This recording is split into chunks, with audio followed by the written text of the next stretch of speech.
Baiklah, Assalamualaikum. Sekarang anda bersama saya di satu tapak di Jenjarum, Selangor. Jadi hari ini kita akan review rumah yang berada di belakang saya. Rumah ini berkeluasan 970 kaki persegi, berukuran 27 kaki kali 40 kaki, 3 bilik dan juga 2 bilik air.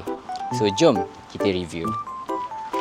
Sebelum kita masuk ke bahagian dalam rumah, di luar kita ada bahagian porch. Bahagian porch ini berukuran 8 kaki kali 15 kaki. Okey, sekarang kita akan masuk ke bahagian dalam rumah pula. Okey, sekarang kita akan review bahagian dalam rumah. Sekarang kita berada di living room. Living room ini berukuran 19 kaki kali 17 kaki.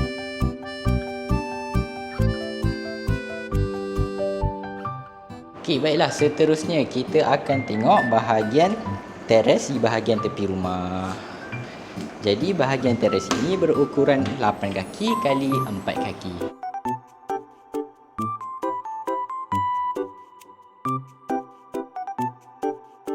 Okey, baiklah, seterusnya kita akan pergi ke ruangan yang seterusnya. Jadi asalnya ruangan ini merupakan bilik tapi diubah menjadi ruangan solat. Ruangan ini berukuran 10 kaki kali 10 kaki.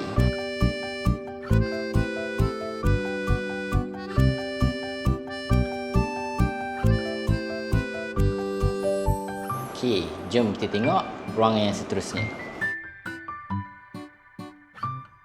Okey, sekarang kita berada di bilik yang pertama. Jadi bilik ini berukuran 10 kaki kali 10 kaki. Okey, seterusnya kita akan pergi ke master bedroom pula. Okey. Jadi ini adalah master bedroom. Master bedroom ini berukuran 13 kaki kali 10 kaki.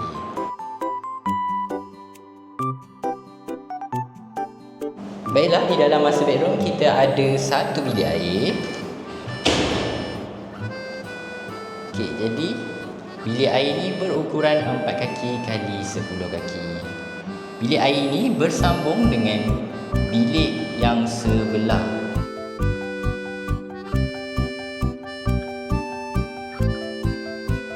Okey, seterusnya kita akan pergi ke ruangan tandas di bahagian dapur pula. Okey, jom.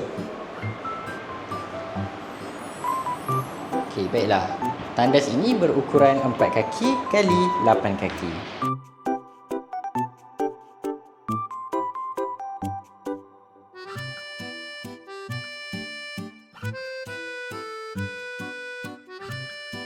Okey, seterusnya untuk ruangan dapur. Ruangan dapur ini berukuran 9 kaki kali 15 kaki. Untuk tabletop ini pula berukuran 11 kaki.